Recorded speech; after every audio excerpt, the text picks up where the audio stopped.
Bismillahirrahmanirrahim. Assalamualaikum warahmatullahi wabarakatuh.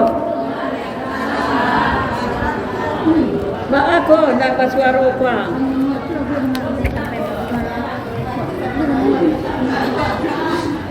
Baik Ibu, kita ulangi sekali lagi.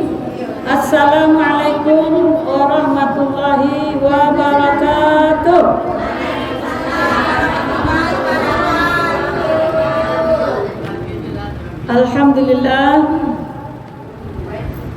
Alhamdulillahilladzi nahmaduhu wa nasta'inuhu wa nastaghfiruh wa na'udzu billahi min syururi anfusina wa min sayyiati a'malina. May yahdihillahu fala mudilla lahu wa may yudlilhu fala hadiya lahu. Asyhadu an la ilaha illallah wahdahu la syarikalah wa asyhadu anna Muhammadan abduhu wa rasuluh la nabiyya ba'dah. Yang saya hormati ibu-ibu para pengurus Mas Taklim beserta jajaran, yang saya hormati ibu-ibu anggota jamaah, alhamdulillah pada sore hari ini cerah-cerah dan semakin ramai saya nampaknya. Alhamdulillah, bersyukur kita ya dan Allah Subhanahu wa taala dengan mengucapkan alhamdulillahirabbil alamin serta berselawat kepada baginda Rasulullah sallallahu alaihi wasallam dengan membacakan Allahumma shalli ala Sayyidina Muhammad wa ala ali Sayyidina Muhammad. Kata Bapak Ustaz semalam saya tak pakai Sayyidina ya Bu. Sekarang pakai Sayyidina lagi. Memang tidak perlu dimasalahkan. Cuma saja ibu harus ingat bahwa di dalam bacaan salat, ya Bu, kita tidak boleh menambah Sayyidina. Cukup kita baca Allahumma shalli ala Muhammad wa ala ali Muhammad. Karena dalam bacaan salat kan Nabi juga membaca. Masa dia sama dirinya berpenghulu lah dia. Kan Nabi Muhammad membaca Allahumma shalli ala Muhammad. Tak perlulah penghulu kami. Makanya tidak ada Sayyidinanya Bu. Berarti itulah sebabnya mungkin tidak dibolehkan memakai Sayyidina. Tapi kalau di luar salat boleh saja pakai Sayyidina atau tidak, up to you. Terserah padamu, tidak ada ya hukum di situ ya. Jadi kalau kita baca Sayyidina dalam pengucapan sehari-hari berarti kita sangat menghargai Nabi kita Muhammad sallallahu alaihi wasallam ya, karena Sayyidina itu artinya penghulu kita, Rasul kita, penghulu kita, sama saja ya, pemimpin umat Islam. Baik ibu-ibu sidang jamaah yang dirahmati Allah, ini pada bulan ini sibuk ya ceramahnya tentang berkisar bulan yang mulia ya Bu. Tapi sekarang ini kita sudah berada pada akhir bulan Zulqa'dah. Tanggalnya sama kebetulan dengan bulan Masehi Bu. Bulan Masehi tanggal 23 Juni. Ya, bulan Arab tanggal 23 Zulqa'dah. Jadi tidak perlu berpikir ibu lagi kalau saya tanya tanggal berapa sekarang Bu? Tanggal 23 Zulqa'dah. Jadi sampai saat ini Bu, kita tetap perbanyak amal ibadah kita. Karena bulan ini adalah bulan yang sangat dimuliakan oleh Allah Subhanahu wa taala. Kenapa? Ya karena di bulan ini amal ibadah apa saja yang kita kerjakan, kita perbuat Bu, berlipat ganda pahalanya dibandingkan dengan bulan-bulan yang selain daripada bulan Ramadan. Apa bulan itu? Yang pertama Zulqa'dah. Nah, ini sekarang masih kita di bulan Zulqa'dah. Tetap kita banyak bertenang daripada membicarakan yang menimbulkan maksiat kepada kita. Walaupun hanya tangan yang bergerak, Bu.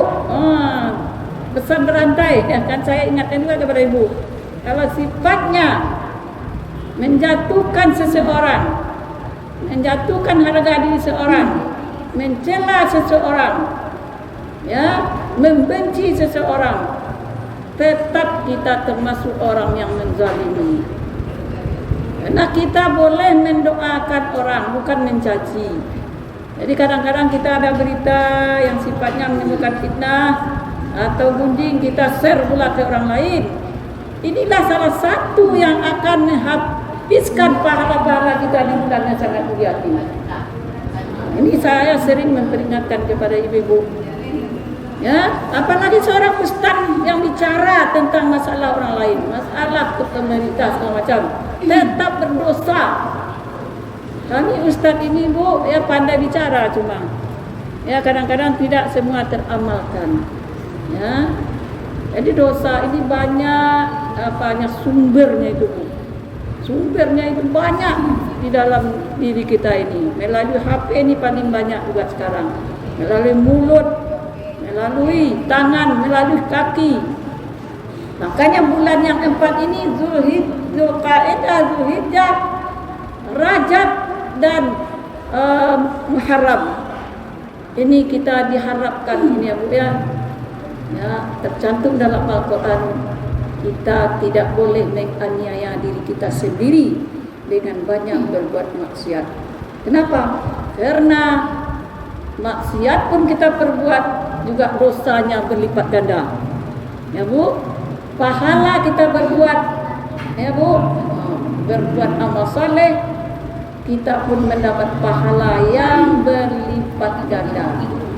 Jadi makanya kita banyak tenang, ya, berzikir saja, ya, bicara yang penting-penting saja, yang menimbulkan hikmah, yang menimbulkan pelajaran kepada orang lain.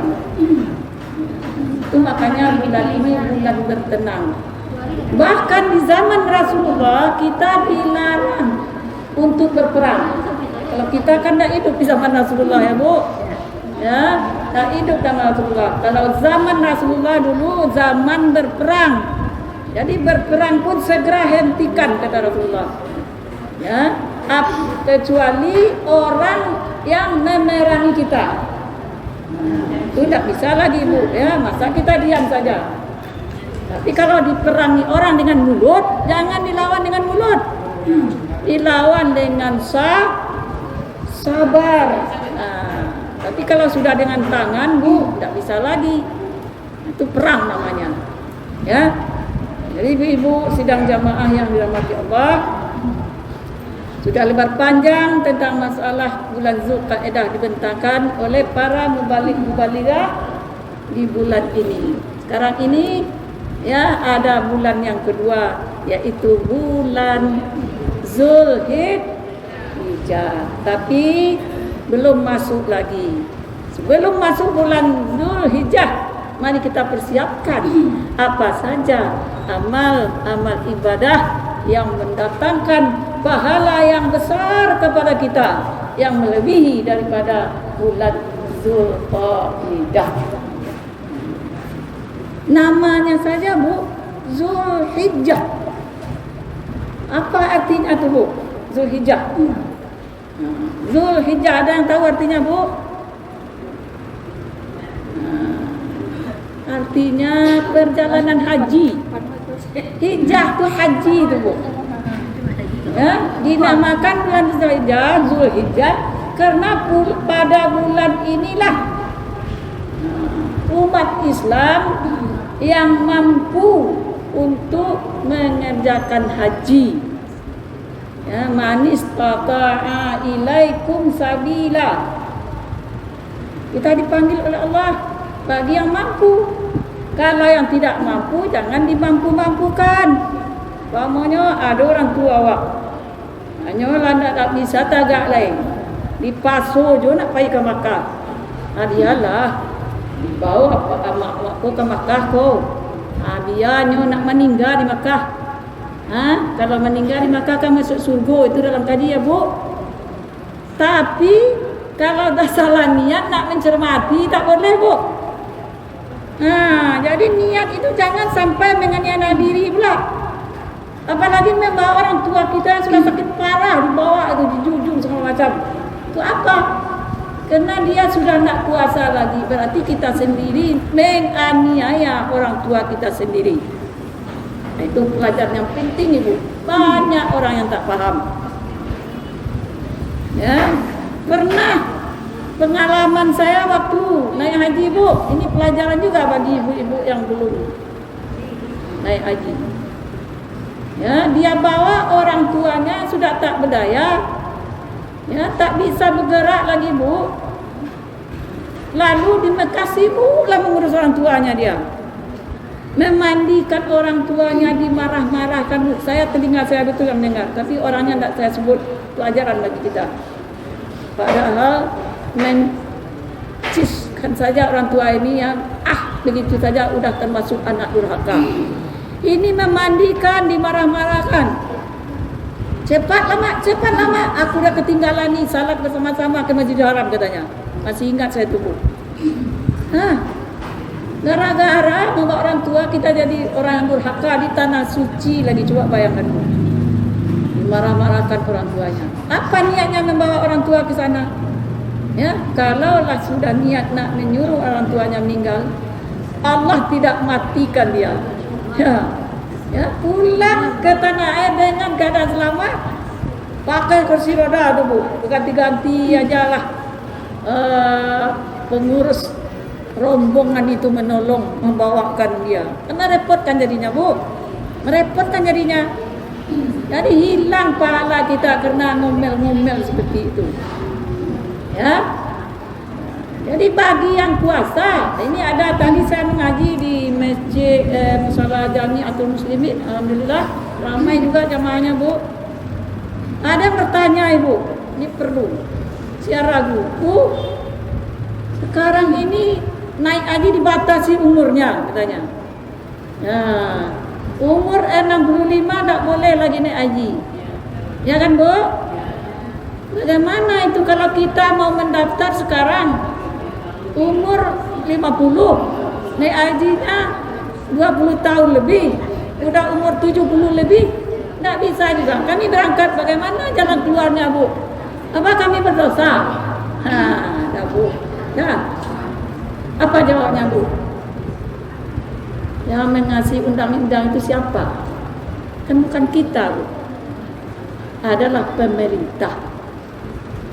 Ya, tentu ada sebabnya. Makanya dilambatkan sampai 20 tahun menunggu. Mungkin jamaah terlalu ramai, tidak ada penampungan di sana. Ya, mungkin ada hal-hal lain. Ya, sedangkan kita ini harus patuh dan taat kepada pemerintah. Ati'ullah wa ati'ur rasul wa ulil amri minkum. Al-Quran berkata, berfirman, kan hadis. Ikutilah olehmu perintah Allah, ikuti olehmu perintah Rasul, ikuti olehmu perintah pemimpin. Selagi baik kita ikuti, wajib kita ikuti. Ya Bu. Jadi yang membuat aturan itu siapa? Kan pemimpin. Ya kan Bu? Harus kita patuhi. Apa sudah sampai niat kita? Jangankan sudah memberikan uang ini Bu, kita waktu kita mendaftar berikan uang, kan ada berniat kita tuh nak berangkat Bu. Itu sudah dicatat oleh Allah itu bahwa kita sudah sah naik haji walaupun tidak tersampaikan. Sedangkan orang miskin saja Bu, selalu dia bersedih. Ya Allah, milo lah dan kakayo orang pai naik haji. Awak jangan naik haji, makan secukupnya. Namun juga pasti ada itu niat seperti itu kan Bu. Ada itu niat seperti itu. Jangan ibu kecewa. Ya, ibu sudah tercatat. Ya, orang yang sudah melakukan rukun iman yang rukun Islam yang 5. Kenapa? Karena ibu sudah berniat. Kalau ada uang pasti ibu pergi. Tapi kalau sampai mati ibu tetap miskin, dah duluan Allah mencatat bu.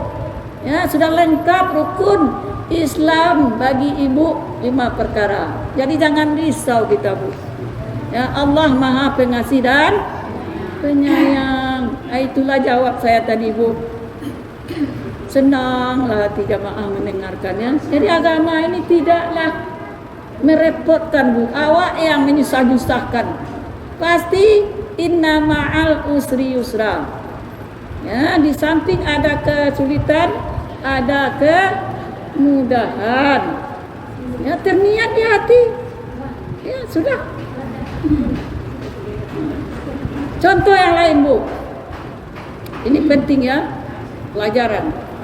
Ibu waktu sehat ini sangat rajinnya pergi ke masjid salat berjamaah, apalagi mendengarkan pengajian. Ini sangat penting lagi bu, karena ini sifatnya ilmu. Kalau salat ibadah bu, bahkan ibu-ibu yang tidak salat ke masjid jangan pula ibu salahkan. Kenapa? Sampai sekarang hadis Rasulullah tidak pernah berubah, bahwa perempuan salatnya di rumah lebih bagus, lebih baik daripada di masjid. Itu hadis sahih. Nah, kalau di masjid ibu tak dilarang, asal bisa menjaga fitnahan. Apalagi yang rancak-rancak yang muda-muda bu, yang mulus-mulus tu bu. Nah, jatuh cinta bapak-bapak nanti tengok ibu. Nah, itu yang disangsikan oleh Rasulullah. Ya kan bu? Nah, jadi kalau naik haji itu tadi, ya niat yang penting. Begitu juga pergi ke masjid untuk mendengarkan ceramah ini bu. Ya, karena ibu rajin setiap wirid datang meramaikan masjid kita ini. Yang pertama, ibu termasuk orang yang memakmurkan masjid. Apa imbalan Allah? Aturan ibu akan dapat musibah dilemparkan kepada orang lain. Itu hadis sahih. Tak ragu lagi. Aturan ibu dalam kadar ibunya, tanggal sekian, bulan sekian ibu ini akan ada kecelakaan. Karena ibu rajin bersilaturahmi, mendatangi masjid. Tak jadi ibu berubah bisa dengan amal ibadah kita. Kemudian ya, seandainya ibu sakit, dah tuan tu sakit lagi bu, waktu muda kita rajin ibadah, waktu tua sakit tak bisa lagi datang ke masjid. Kan banyak juga ibu orang tua kita, ibu-ibu kita yang rajin ke masjid, sekarang tak bisa lagi bu, karena kakinya sudah sakit. Termasuk ibu kita, Ibu Asia, saya ingin selalu mendoakan beliau, sangat rajin ke masjid tu bu. Ibu Ina alhamdulillah sampai sekarang, walaupun dia ya kurang kuat kakinya sejak ada musibah dulu ya, masih dia tetap di masjid. Ya, seandainya tidak sanggup lagi ke masjid, tetap Allah berikan pahalanya seperti mendatangi masjid terus. Nah, itu imbalan dari Allah. Tapi kalau seandainya pemalas kita itu sehat, jangankan diharap lagi bu. Dah sakit pun dah tua dah ke masjid. Apa kata Allah, ya muda pun tak pernah ke masjid. Abu nak tu kasih pahala besar kata Allah. Jadi tidak ada ruginya ibu untuk rajin bersilaturahmi ke masjid ini. Kalau seandainya ibu sekadar mendengarkan ceramah, lebih hebat ceramah di dalam YouTube tadi bu. Rata-rata ibu punya Android seperti saya si ibu ini. Ya, ceramah LC aja pangkatnya. Ulama besar ada ceramah di dalam. Ya, apalah kalau ustaz-ustaz rumah ini. Ya bu, tapi yang disampaikan tetap kaji. Ya, enggak ada yang menyalahi. Apalagi pakai kitab, pakai catatan ya. Ya. Jadi yang kita cari bukan ustadznya bu. Ustadznya dia juga pengajian. Tapi yang kita cari pahalanya bu. Berapa langkah ibu datang ke masjid ini Semakin jauh langkah ibu tambah banyak. Ya, kalilah 10 kebaikan, tambah berpuluh kali lipat, karena ini bulan yang sangat mulia. Langkah baru bu. Duduk ibu sesaat. Sama dengan melaksanakan salat 100 rakaat. Sesaat bu. Kalau 1 jam berapa bu? Mau 1000 rakaat salat sunat pahalanya. Kalilah berpuluh kali lipat daripada pahala yang biasanya. Nah, itu.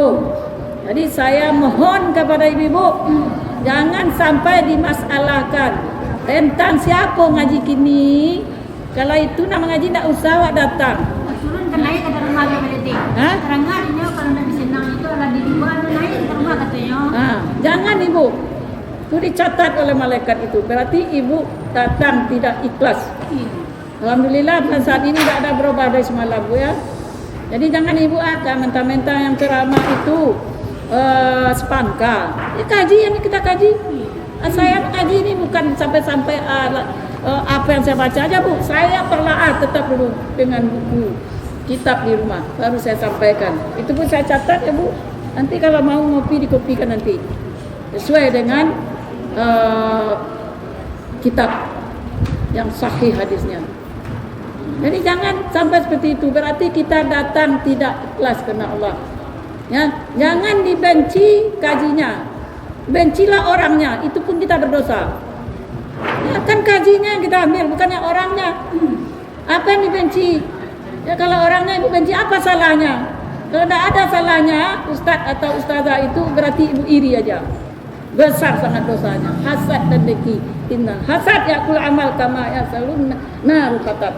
Ya, sesungguhnya hasad itu menghapuskan amal ibadah, semua amal ibadahnya seperti kayu api. Ya, api yang sangat besar menghabiskan kayu yang sangat besar. Nah itu dosa besarnya, habisnya dosa kita bu. Jadi ikhlas aja. Kalau orang jahat sama kita, ya kita baik. Apalagi orang tak jahat sama kita, kenapa kita benci? Ya, kami ustaz ini memang ada yang disenangi, ada yang tidak. Tapi bukan kajinya. Kadang-kadang berdasarkan kesalahan, ya berdasarkan hati ke hati, ya. Nah, jadi saya sendiri bu, kalau ada punya kesalahan sama ibu, namanya kita punya mulut, ya, punya hati, ya, minta tolong dimaafkan. Ya bu, saya terlebih dahulu bagaimanapun kita bergaul, ada saya yang tersinggung, tapi saya tidak masuk ke hati ibu. Kalau saya masuk ke hati sudah dari dulu, saya tidak muncul-muncul ke masjid ini lagi. Ya bu, ya saya terima dengan ikhlas. Masa kita seorang ustazah ya tidak mengamalkan kaji. Nah, ada ibu maafkan bu? Maaf bu. Nah, jadi bukan saya aja ibu maafkan. Saudara-saudara kita yang hadir ini bu, marilah kita saling memaafkan ya. Karena percuma kita berbuat baik kalau seandainya ada dosa di antara kita. Ya, karena dosa antara kita manusia ini kalau tidak dimaafkan oleh manusia itu sendiri, Allah tidak akan bisa mengampuninya. Nah, harus kita selalu dibaca tangan bu. Tak perlulah ibu sebut apa dosa ibu sama dia. Nah, kalau disebut tambah parah nanti ibu. Nah, ya. Ya. Jadi ibu, maaf bu ya, sandal ibu kemarin saya mencuri umpamanya. Selama hidup takkan percaya dia sama ibu lagi gitu dong. Itu contoh aja ya bu ya. Maaf ya bu, kemarin saya gunjingkan ibu. Ini berarti ibu ini ya gunjing aja kerjaannya terus. Jadi tidak perlu kita sebut apa dosa kita bu. Cukup, namanya kita manusia.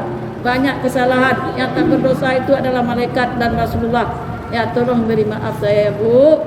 Sudah kita minta maaf. Kalau tidak dimaafkan orang itu sudah lepas. Nah sudah lepas bu. Tidak dimaafkannya ya kira Allah sudah menerima, memaafkan karena kita sudah sempat minta maaf. Nah, kemudian kaji kita lagi tentang masalah korban secara mendetail ya bu ya. Mungkin kemarin ya kurang mendetail umpamanya karena campur-campur ceramahnya ini sedikit. Sekarang saya fokuskan ke korban ya biar lebih paham ya bu. Kita lengkapi dengan ceramah Bapak Ustadz kemarin. Kenapa kita diwajibkan korban? Karena ada dalil dalam Al-Quran. Ada dalilnya yang menganjurkan kita untuk berkorban. Di dalil ini pun ada berbeda pendapat bu. Ada ulama yang mengatakan pendapatnya bahwa kalau kita mampu berkorban, tidak mau berkorban, haram hukumnya, berdosa besar. Ya, apa alasannya? Apa kata Rasulullah? Barang siapa yang tidak mau berkorban, dia mampu, jangan mendekat ke tempat sujudku. Itu dalil dasarnya, Bu. Ada penceramah menyampaikan itu, betul hadisnya, Bu. Tapi tidak semua ya kabar pertakut itu yang hukumnya dihukumkan haram. Ya, hanya Rasulullah sekedar mempertakut saja supaya kita sangat memerlukan untuk berkorban. Kenapa? Karena begitu besar pahalanya berkorban ini. Padahal jumhur ulama, ini kalau jumhur itu tahu, ya, seluruh ulama berpendapat yang mengatakan wajib itu satu ulama, Imam Abu Hanifah. Saya baca kitab. Tapi seluruh ulama bersepakat bahwa berkorban ini hukumnya sunat muakkadah bagi yang mampu. Kalau tak mampu kita dikuat-kuatkan juga, Bu, mengayang diri namanya. Awak disimpan-simpan piti untuk bobek. Ya, penyakit lah banyak di badan, nang batuk, nang kaki sakit, nang kepala acok menendani. Namanya sudah tua, Bu, kan yang banyak antara saya, Bu. Ada duit disimpan-simpan. Duit itu bukan usaha kita, Bu. Anak yang mengirimkan. Ya, ini mak belanja sikit. Ada anak mengatakan, ni mak, uang untuk berkorban untuk mak. Ada tak, Bu? Tak ada. Kenapa uang dikasih anak itu kita kuat-kuatkan untuk berkorban? Sementara selera kita tahan. Sakit tidak kita obati. Maukah sehat sendiri penyakit kita tanpa usaha, Bu? Mau sehat? Laha ma'kasabat wa 'alaiha ma'tasabat. Bagi kita itu diberi Allah sekedar usaha kita. Sudah kita berobat, tidak juga sehat, itu baru kita berserah diri kepada Allah. Jadi yang mampu berkorban jangan sampai tak berkorban pula. Nah, bagi yang sudah mampu berkorban tapi dia belum berakikah, itu juga tanya jamaah kepada saya. Bagaimana tuh, Bu? Mana yang kita dahulukan? Katanya. Berarti dia nak paham. Tak dibaca kita, tak didengar guru. Akikah itu kebahagiaan siapa, Bu? Kenapa kita sudah dewasa nak mengakikahkan diri pula? Bukan tak berpahala juga, tapi pahala biasa. Yang afdal itu umur anak 7 hari seminggu. Itu kata Rasulullah, lebih afdal.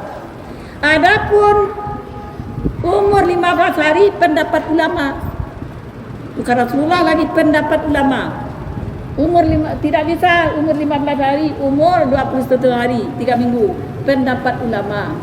Boleh kita ikuti, masih ada pendapat ulama. Tapi lebih dari 3 minggu boleh kita akikah, tapi pahalanya biasa-biasa saja. Nah, tidak muakkad lagi, tidak dikuatkan. Sedangkan ini di bulan korban Idul Adha sangat dianjurkan berkorban. Tak berkorban awak akikah alulai. Lasatlah kaprah ibu tu. Jangan ada lagi yang bertanya seperti itu, Bu. Yang hadir sekarang ini sudah dapat ilmu. Jangan, mungkin orang baru lagi yang bertanya nanti, ya. Jadi kalau ibu berduit, saya pun tidak ada dia akikahkan dengan tua saya, Bu. Tidak ada dulu. Ya. Saya pun mengikahkan anak waktu saya punya duit dari Semega itulah. Saya ramai usaha saya waktu itu pengantin lari, sekarang tak ada lagi masuk duit itu. Ya, tetap juga berkorban anak yang ngasih, Bu. Ya, tetapi bagaimanalah kalau di persatuan kami dua kita belum lagi bilang dia udah catat duluan nama awak. Padahal berkorban ini, Bu, ingat satu keluarga kata Rasulullah ini, Bu. Itu pun Ustaz ulama Ali Jaber sering dalam YouTube membilangkan satu keluarga walaupun kayo anak kayo, bapak kayo, biaya kayo, dianjurkan hanya satu korban. Satu korban itu berapa Bu? 1 ekor domba, kambing. Nah, ya. Itu yang dianjurkan. Tapi kalau berkorban satu keluarga ini 1 sapi, 1 apa? Ya, memang dapat pahala juga ya, tapi sudah terlalu berlebihan. Alangkah baiknya kalau ibu berniat nak mengorbankan 1 sapi 1 keluarga, ya, diberikan ajalah untuk pembangunan. Lebih besar manfaatnya lagi, bisa tambah siap masjid kita. Kalau korbannya Bu, dianjurkan hanya 1 kambing 1 keluarga, walaupun kaya-kaya dalam semuanya. Itu di dalam kaji. Kan saya bilang Bu, kalau tak percaya Bu, tengok di YouTube nanti, buat di Google berapa 1 keluarga itu yang dianjurkan korban. Tetap di dalam hadis itu dibilang 1 keluarga adalah 1 kambing. Nah, ya Bu. Jadi kalau seandainya ada yang berniat 1 sapi Bu, anak ini kaya, anak ini kaya, anak ini kaya, tapi belum berkeluarga lagi Bu, ya. Yang menjadi tanggungan kita maksudnya. Tapi kalau anak sudah berkeluarga, kena tanggungan kita lagi Bu, ya. Boleh saja Bu, anak ini sudah berkeluarga, dia anak korban, dibawa ke sini. Ya, anak ini sudah berkeluarga, suaminya, ya kan kewajiban suami ini berkorban itu. Kalau yang punya suami, ya, yang mencari duit yang berkorban. Yang diwajibkan mencari duit siapa Bu? Suami. Ya kalau dua-dua mencari duit di mana Bu? Cukup suami aja yang berkorban. Simpan aja duit kita Bu. Cari amal ibadah yang lain. Mungkin bantu orang susah, bantu orang sakit, bantu orang yang kesusahan. Seperti Umar bin Khattab dengan Abu Bakar Siddiq Bu. Dalam sejarah kita baca dalam hadis, selama hidupnya hanya 1 kali korban. Tuh tidak ragu lagi Bu. Kenapa? Jadi waktu itu banyak orang bertanya-tanya, kenapa engkau sekali aja berkorban ya Abu Bakar dan Umar, engkau orang kaya? Apa jawabnya? Ya, saya takut kalau setiap tahun saya korban, nanti umat ini menganggap korban ini wajib. Itu alasannya Bu.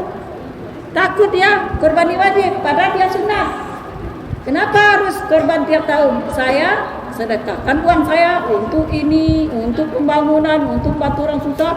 Ya Bu, kalau kita dengar ya Bu, pemimpin yang bernama Umar bin Khattab tuh Bu, kalau malam dia berjalan keliling-keliling kota Madinah, kota Mekah ya, mendengarkan keluhan rakyatnya yang susah. Padahal dia korban sekalinya Bu, tapi kemana? Ya, dia perhatikan rakyatnya yang susah, tak makan ya.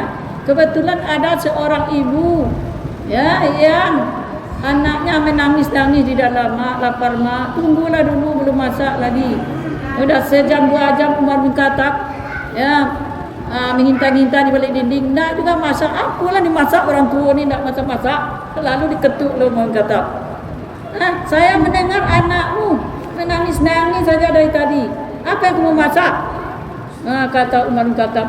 Apa jawab si ibu tadi? Ya, ini saya ini orang miskin. Suami saya meninggal dalam peperangan. Jadi kami tak ada punya beras. Jadi karena anak saya menangis, saya bujuklah sebentar lagi masak. Padahal yang saya rebus itu bukannya beras, bukannya gandum, adalah batu. Batu yang direbus Bu, mana bisa masak? Enggak 1 hari tak masak loh. Makin panas ya. Apa kata Umar bin Khattab? Dia bergegas nak balik. Baliklah Umar bin Khattab tadi Bu ke rumahnya. Lalu dipikulnya tepung gandum. Ya, diantarnya lah ke sana Bu. Begitulah sosialnya Umar bin Khattab. Itu bukan uang negara, uang pribadinya sendiri. Ada anak pemimpin seperti itu Bu. Itulah akan dicontoh sekarang ini.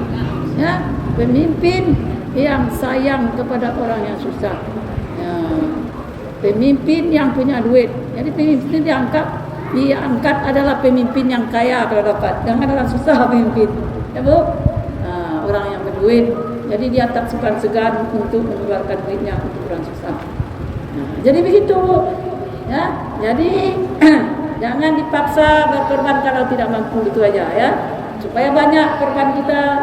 Kita iming-iming lah orang tua-tua dah nak mati ya Bu, jualah apanya ibu, harta ibu, ya, padahal hartanya tidak banyak loh bu, ya untuk mungkin dia masuk ke sakit. Sekarang ini modelnya bu, kalau sakit ya harus diopname di rumah sakit, ya. Nah kadang-kadang sudah napasnya naik turun dah juga mati dia. Nah, begitu dibuka lalu sekali bu, lewat sekali. Itu terjadi sama istri adik saya kemarin bu. 15 hari dia bu, koma. Udah ke atas ke bawah gini ya bu. Biasanya kita kalau melepas orang mau meninggal kalau di rumah bu, tidak lama umurnya turun kalau udah ke atas ke bawah. Tapi karena dimasukkan ke dalam selang-selang tu bu, makanannya dimasukkan ke ada macam terocok itu bu, dikasih sama perawat itu bu. Jadi bertahan juga dia, padahal tidak ke mulutnya tadi bu. Apa tidak menderita dia bu? Apa tidak menderita dia? Akhirnya bagaimana bu? Karena penyakit ginjal, gagal ginjal harus cuci darah. Karena belum juga sadar-sadar penyakitnya sudah parah kali, dipaksa juga oleh sanak saudaranya cuci darah ajalah lagi, walaupun tak sadar. Lalu dibuka lah alat-alat tubuh yang tedu segala macam, dipasang alat cuci darah. 1 hari Pak cuci darah, besoknya meninggal. Innalillahi wa inna ilaihi rajiun. Jadi ibu kadang-kadang tidak dibawa ke rumah sakit orang ngomong, dibawa ke rumah sakit itulah kira-kira bu. Saya kalau parah penyakit saya besok bu, tidak usahlah lagi saya pesan sama anak-anak saya, biar aja lah di rumah. Bisa dibacakan Yasin, bisa orang bersama mendoakan. Ini rumah sakit tak ada yang baca Yasin bu. Mana ada, masuk aja satu orang boleh. Kalau saya masuk bu, alhamdulillah saya hafal Yasin, saya baca aja luar kepala gitu.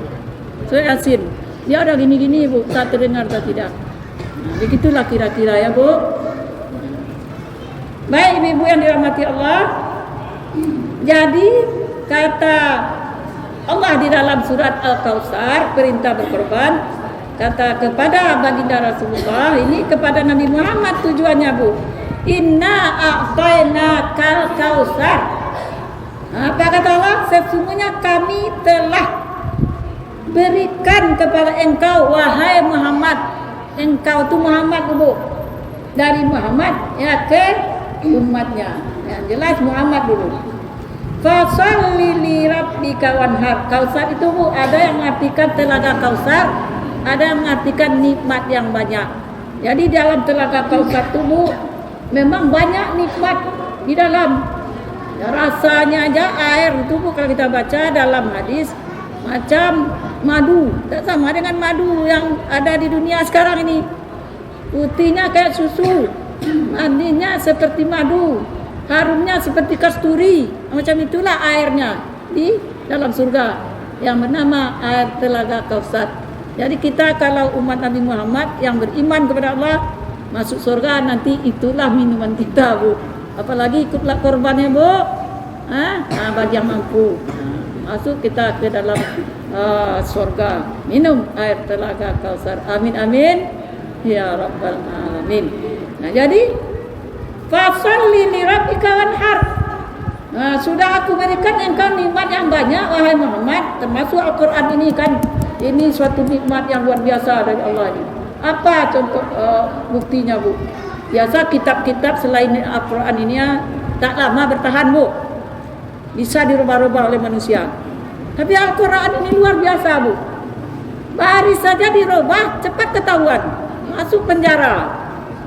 Nah inilah suatu mukjizat oleh Nabi, merupakan nikmat yang diberikan Allah kepada Rasulullah Sallallahu Alaihi Wasallam. Apalagi kesehatan dan lain-lain sebagainya. Itu keluarga yang sakinah, mawaddah, warahmah adalah suatu rahmat Allah kepada beliau. Lalu apa kata Allah? Fasalli li rabbika wanhar. Maka salatlah, dan berkorbanlah. Jadi karena berkorban diiringi oleh salat, berarti salat Idul Adha. Jadi bagi kita wanita, kalau yang kita berhalangan pergi salat, ya boleh asal duduk mendengarkan khutbah. Ya, Ya, sudah masuk itu Bu, ya. Dan berkorbanlah. Nah, ini kewajiban kepada Nabi Muhammad. Wajibnya kepada Rasulullah. Nah, inilah yang diambil oleh ulama yang mengatakan korban wajib tadi. Kenapa kita, ya, ulama-ulama mengatakan bahwa korban sunat muakkad, sedangkan dalam Al-Quran ini wanhar, berkorbanlah. Nah, itu berdasarkan hadis Bu. Apa kata hadis? Ya, 3 bagiku wajib, bagi umatku sunat. Nah, yang pertama, berkorban bagiku wajib hukumnya, bagi umatku sunat. Nah, itu hadis itulah yang menjelaskan. Witir bagiku wajib, bagi umatku sunat. Tahajud bagiku wajib, bagi umatku sunat. Banyak keringanan bagi kita umat Nabi Muhammad ini Bu. Apa tak sayang kepada Rasulullah ini kita ini? Apa tak pantas kita banyak berselawat kepada beliau? Itu pun diberi naungan nanti di akhirat. Sementara umat-umat lain, ya, selain Nabi Muhammad, kan banyak nabi itu, Adam, Idris, Hud, Saleh, Ibrahim, Lut, Ismail, Isa, Yakub, sampai Nabi Isa. Banyak itu Bu yang istilahnya iri. Kenapa umat Nabi Muhammad banyak kelebihan diberikan kepada mereka daripada kami? Ini protes Allah itu. Karena Nabi ini adalah kekasih Allah. Nabi terakhir lagi Bu. Nabi utusan seluruh dunia. Sedangkan Nabi yang lain itu untuk kelompoknya saja, daerahnya saja, yang lain tidak. Nah, inilah kelebihan Nabi Muhammad. Nah, jadi berkorban ini sudah sepakat Bu. Tidak ada ragu lagi bahwa sunat muakkad bagi orang yang mampu. Jangan ditukar-tukar Bu. Tak ikut korban. Nah, berdosa nanti. Ya. Allah marah, Rasul marah. Jangan mendekat ke tempat salatku. Nah, itu pula kata awak sama orang lain. Ya. Memang Rasulullah mengatakan begitu. Ya, karena begitu pentingnya korban ini untuk menambah pahala kita. Jangan disepelekan. Tapi bukan menganggap bahwa korban itu hukumnya wajib. Nah, kemudian apa saja pahalanya? Ini panjang hadisnya Bu. Saya buka kacamata lah kalau baca dekat. Kalau jauh-jauh ya baru kacamata. Tak nampak wajah Ibu. Nah, ini saya bacakan hadisnya saja Bu, hadis sahih ya. Tidak ada satu amalan pun yang dilakukan oleh manusia pada hari raya Kurban yang paling dicintai oleh Allah. Tidak ada amal ibadah yang di bulan ini yang paling dicintai oleh Allah selain dari menyembelih hewan. Tak mau juga berkorban lagi Bu. Paling amal yang dicintai oleh Allah. Nah, sesungguhnya hewan korban itu kelak di hari kiamat akan datang beserta tanduk-tanduknya. Ini kata-kata kiasan aja Bu ya. Dan bulu-bulunya sebanyak itulah pahala kita maksudnya Bu. Datang tidak datang itu ilmu Allah. Wallahu a'lam bishawab. Tak usah kita pikir ke sana ya Bu ya. Menjadi kenderaan kita nanti di hari kiamat. Ya, boleh jadi. Karena Allah Maha Kuasa ya Bu. Nah, jadi yang jelas pahalanya bulu-bulu dan kuku-kukunya, dan sesungguhnya sebelum darah korban itu menyentuh tanah, pahalanya telah diterima di sisi Allah.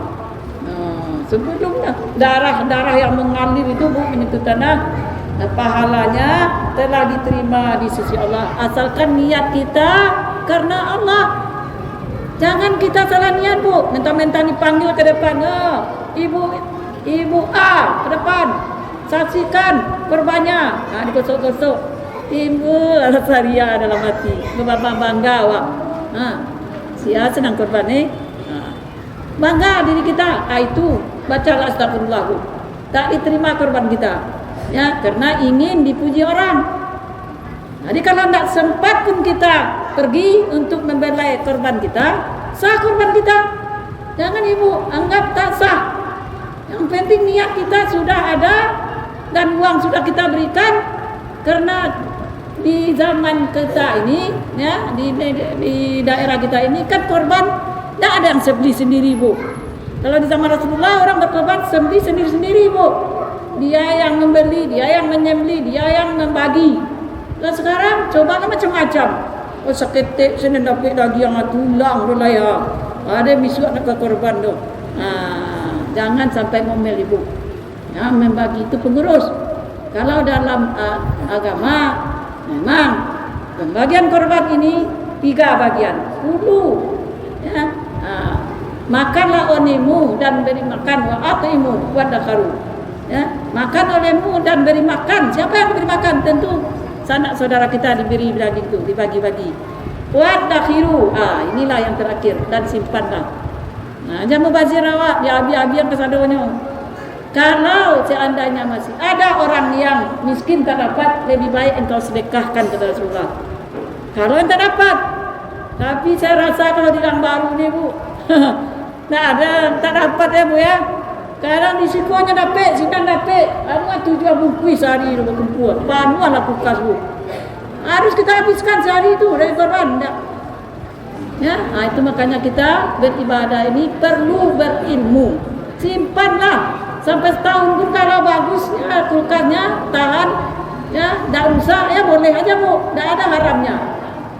Ini sekarang sampai di kaleng dan boleh dari korban itu dikirim ke luar negeri, ke Palestina ya. Jadi jangan sampai mengado-ngado Bu. Kita tidak tahu dalilnya, tidak tahu hukumnya, sampaikan pelaku pada orang ya, berarti kita sudah berdosa besar membuat hukum sendiri. Ya Bu, berhati-hati ya Bu ya. Nah, jadi pembagian korban sudah. Apalagi Bu? Hari lah pukul 5:30. Ya, jadi kalau kita mengaji hukum fikih ini Bu, memang hari tidak cukup karena mendetil. Jadi insyaallah Bu, di lain hari insyaallah saya akan sambung-sambunglah dengan kajian yang lain tentang kitab fikih. Mudah-mudahan Ibu semuanya ya, paham dan ikhlas mendengarkan. Terima kasih atas perhatiannya. Subhanakallahumma wa bihamdika asyhadu an la ilaha illa anta astaghfiruka wa atubu ilaik. Wabillahi taufiq wal hidayah. Wassalamualaikum warahmatullahi wabarakatuh.